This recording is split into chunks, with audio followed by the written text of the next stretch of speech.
نجم ثاقب صاحب، ویسے تو ہمیں بطور قوم پرسنل سوالات پوچھنے کا بہت ہی زیادہ شوق ہے کہ شادی کب ہو رہی ہے، بچے کب ہو رہے ہیں. اسی طرح کا یہ ایک سوال ہے کہ جی قربانی میں تم کون سا جانور اضافہ کر رہے ہو. تو کتنا ضروری ہے اس سینسٹیوٹی کو بھی برقرار رکھنا کہ کسی کو آپ امبیرسنگ سچویشن میں نہ ڈالیں، اس کا بھی خیال کریں، اس کو ہرٹ نہ کریں؟ بہت ضروری ہے. دیکھیے، آپ نے قربانی کرنی ہے، کوئی جانور قربان کرنا ہے یا آپ نے کوئی بکرا ہے، کوئی گائے وغیرہ ہے، وہ تو اپنی جگہ پہ ہے، لیکن کسی کی قربانی اچھا نہیں ہے. اور جب آپ کسی کی حد تک کرتے ہیں، اس کے لیے امبیرسمنٹ کریٹ کرتے ہیں، تو یہ چیز جو ہے یہ ظاہر ہے کہ اوائڈ کی جا سکتی ہے. سب سے پہلے تو رامین، آپ کو اور آپ کے تمام دیکھنے والوں کو صبح عید ہے، عید مبارک ہو. اور اس کے بعد آپ کو ایک خوشخبری دینی ہے. پوچھیں کون سی خوشخبری ہے؟ بتائیے.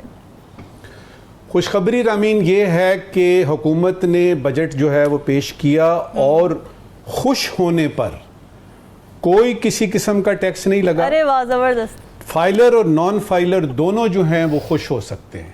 کیا بات. تو سب سے پہلی تو خوشخبری آپ کو میں نے یہ سنائی، کیونکہ ایک وقت آنے والا ہے، آج سے ہو سکتا ہے 15-20 برس بعد اگر اسی طرح صورتحال رہی تو اس میں ہوگا کہ کوئی دفعہ 144 بہت سارے لوگ اگر اکٹھے ہو کے خوش ہو رہے ہیں نا، تو اس پہ بھی شاید لگ جائے گی. دیکھیے، ہمیں خوش رہنے کا جواز بھی تو چاہیے نا. بجٹ آنے کے بعد خوشی رہنے کا جواز نظر نہیں آ رہا نا، تو اب ٹیکس لگے یا نہ لگے، میں اس کا جواز آپ کو دینے لگا ہوں، اسی وقت دینے لگا ہوں. اور یہ تھا اصلی سوال جو آپ نے یعنی ابھی چھیڑا ہے نا بات. دیکھیے، خوش رہنا اور خوشی منانا، اس کا پیسے سے کوئی اتنا لینا دینا نہیں ہے. ٹھیک ہے. اس کی میں مثال دیتا ہوں. جی. اگر تو خوشی پیسے کی وجہ سے ہو تو دنیا کے سب سے جو خوش لوگ ہیں، بل گیٹس ہو، نواز شریف صاحب ہوں، آصف علی زرداری صاحب ہوں، کیا وہ خوش ہیں؟ وہ امیر ہیں، ان کے پاس پیسہ ہے. خوشی جو ہے وہ ایک سٹیٹ آف مائنڈ ہے. چھوٹی سی آپ کو ایک اس میں مثال دیتا ہوں. یہ ایک اور ملک ہے، اس کے سب سے بڑے یعنی کیپٹل کے سب سے بڑے ہوٹل میں موجود ہوں. اگلے دن میں نے وقت کے پریزیڈنٹ سے ملنا ہے اور اپنے پرائم منسٹر اور پریزیڈنٹ کا ایک میسج دینا ہے ان کو. میں سخت پریشان ہوں کیونکہ مجھے فلائٹ لیٹ ہو گئی ہے، لیٹ، کھانے کو کچھ نہیں مل رہا، زبان وہاں کی سمجھ نہیں آ رہی، اور میں پریشان ہوں. ٹہل رہا ہوں اپنے اس ایگزیکٹو سویٹ میں. اچھا، اب تھوڑی دیر ہوتی ہے، میں کھڑکی کے پاس جاتا ہوں، کھڑکی کھولتا ہوں تو نیچے دیکھتا ہوں 6-7 بچے چھوٹے چھوٹے، صرف بنیانے اور نکریں پہنی ہوئی، کپڑے کے بنے ہوئے فٹ بال سے کھیل رہے ہیں اور خوش ہیں، اور وہ کہے لگا رہے ہیں. اور میں یہ سوچ رہا تھا، یہ 5 اسٹار ہوٹل، مجھے اتنی سہولیات ملی ہوئی ہیں، اور میں اتنا سخت میرے سر پہ پسینہ آیا ہوا ہے، مسئلہ کیا ہے؟ اور یہ بچے جن کے پاس جوتے بھی نہیں ہیں، جاگرز تو دور کی بات ہے، یہ کیوں خوش ہیں؟ تو خوشی جو ہے وہ سٹیٹ آف مائنڈ ہے. ہمارے ہاں کیا ہوا؟ رشتے دائیں بائیں ہو گئے، عزت اور وقار کی جگہ لے لی پیسے نے اور دکھاوے نے، جس کا آپ نے ذکر کیا ہے. اب تو عالم یہ آ گیا ہے کہ لوگ ڈبل فریزر 2-3 مہینوں کے لیے کرائے پہ لیتے ہیں کہ جو گوشت آئے گا اور جو ہم نے پورا بکرا، اس میں سے ایک حصہ تو ہم نے غریبوں کو دینا نہیں ہے، نہ ہی اپنے دوستوں رشتہ داروں کو دینا ہے، وہ تو ہم نے سارے کا سارا اس میں ڈمپ کرنا ہے. یہ عالم آ چکا ہے. اچھا، وہ جو سوال آپ نے کیا نا کہ افورڈ نہیں کر سکتے، دیکھیے، اگر میرا یہ کہنا ہے کہ اگر کسی شخص کی 15 سے 20 ہزار روپے مہینے کی تنخواہ ہے یا اس کی آمدن ہے، اگر وہ روزانہ کے 100 روپیہ پس انداز کرتا ہے، بچا لیتا ہے، تو سال میں اگر اس کے پاس نہیں آتے اتنے پیسے کہ وہ بکرا خرید سکے تو حصہ ضرور ڈال سکتا ہے. ہوتا کیا ہے، 12 اگست کو ہمیں اچانک پتہ لگتا ہے کہ 14 اگست آ رہی ہے، جی کیا کیا جائے. عید قربان آئی ہے تو ہمیں 4-5 دن پہلے پتہ لگتا ہے اور ہم کہتے ہیں یار یہ دیکھو نا، اتنی مہنگائی ہو گئی ہے، ہم لوگ تو خرید ہی نہیں سکتے. بابا، آپ 1 سال پہلے سے کیوں نہیں تیاری کرتے؟ اور پھر عید کا مقصد جو ہے یہ گوشت نہیں ہے بابا، یہ سمجھنے کی بات ہے. اور میں نے اکثر مسلمانوں کو دیکھا کہ انہوں نے اس کا قربانی، لوگوں میں گوشت بانٹنا اور یہ دکھاوا، یہ وہ. اصل چیز یہ ہے کہ آپ نے بحیثیت مسلمان کے اپنی جان اور اپنی مال کی قربانی دینے کے لیے اللہ کی راہ میں ہر وقت تیار ہونا ہے. یہ ہے اس کی بیس لائن. کیا یہ ہو رہا ہے؟ اب آتے ہیں واپس آپ کے اس پہ کہ ایک دن ملتا ہے آپ کو، 2 عیدین آتی ہیں سال میں. میرا یہ اپنا کہنا ہے، میرا اپنا یہ ذاتی خیال ہے کہ آپ کے حالات جس قسم کے بھی ہیں، آپ کے حالات جو ہیں وہ معاشی طور پہ یا یعنی ریلیشن شپ کے حوالے سے کوئی مسئلے مسائل ہیں، بچوں کے کوئی مسئلے ہیں، بیماری ہے خدا نخواستہ، ان کے باوصف ان کے ہوتے ہوئے بھی آپ کم از کم ایک دن کے لیے یہ سیاستدانوں کے لیے چھوڑیے، یہ معیشت دانوں کے لیے چھوڑیے، اور دیکھیے کہ تھوڑے سے پیسے جو آپ کے پاس ہیں اس کو آپ کسی پارک میں جا کے خوش رہنا، بالکل یہ آپ کے اپنے ہاتھ میں ہے، اور اس پہ ابھی تک کوئی ٹیکس نہیں لگا۔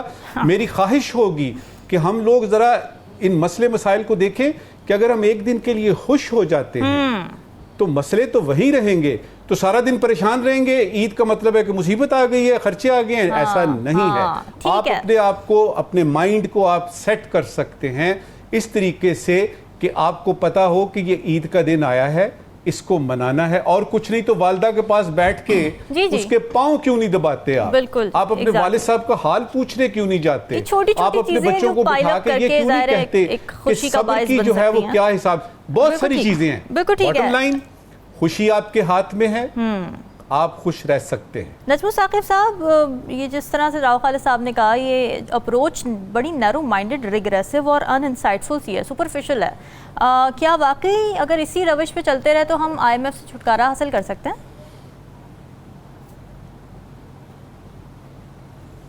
دیکھیے، میرے صاحبزادے نے جو اسلام آباد میں ایک انجینئرنگ کالج میں پڑھ رہا ہے، اچھا، کل وہ مجھے اس نے پوچھا کہ بابا یہ بتائیے کہ میں نے انجینئرنگ کی ہے، میں نے ٹاپ کر لیا، اس کے بعد کیا مجھے کورسپونڈنگلی ایک اچھی نوکری مل جائے گی؟ تو میں نے کہا کوشش کرو بیٹا، لیکن مجھے لگتا ہے کہ میری زندگی میں شاید یہ پاسبل نہ ہو۔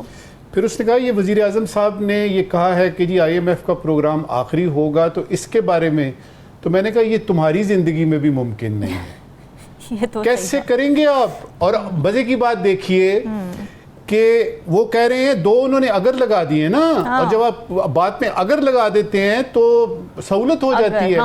اگر ہم کمر کس لیں، اگر معاشی اہداف پورے ہو جائیں، تو بابا آپ نے کیا کیا ہے اور کہا کیا ہے؟ اور اگر کیوں کر رہے ہیں؟ تو میں تو یہ کہوں گا کہ اگر کمر کس لیں تو ملک میں انصاف بھی آ سکتا ہے۔ صحیح بات۔ اگر کمر کس لیں تو امیر ترین پاکستانی جو موجود ہیں وہ اپنے پیسوں سے ہی قرضہ نکال سکتے ہیں، اگر کمر کس لیں۔ اگر کمر کس لیں، اگر اشرافیہ ٹیکس دے دے، سبسڈی آپ ختم کر لیں اور کمر کس لیں، مسئلے ختم۔ اگر کمر کس لیں تو انرجی کا بحران ختم ہو سکتا ہے۔ اگر کمر کس لیں تو آپ کی خارجہ پالیسی مضبوط ہو سکتی ہے۔ مسئلہ اس اگر کا ہے۔ اب اس اگر کا حل آپ نے نہیں بتایا، اور نہ ہی جب آپ نے وعدہ کیا کہ یہ پروگرام آخری ہوگا تو آپ کو یہ بھی کہنا چاہیے تھا کہ اگر میں جہاں بھی اگر لگا کے کہ اگر میں اپنا یہ وعدہ پورا نہ کر سکا تو زندگی بھر سیاست کی طرف دیکھوں گا نہیں، گوشہ نشین ہو جاؤں گا۔ سوال یہ ہے کہ اشرافیہ کی کمر کسنے کے لیے یہ جو 70,000 فٹ چمڑے کی آپ کو بیلٹ چاہیے، یہ کہاں سے لے کے آئیں گے؟ کون مانے گا آپ کی بات؟ اور اگر اشرافیہ کی بات کرتے ہیں، سب سے پہلے تو آپ خود اس میں آتے ہیں۔ ایگزیکٹلی۔ ان آف شور اکاؤنٹس کا ہم نے ایک پرائم منسٹر کو یہ بھی سنا نا، میں آتے ہی یعنی ملک سے لوٹی ہوئی دولت واپس لے کر آؤں گا، اور اگر نہ لے کے آ سکا تو وغیرہ وغیرہ۔ کدھر ہے وہ ملک کی لوٹی ہوئی دولت؟ کہاں ہے؟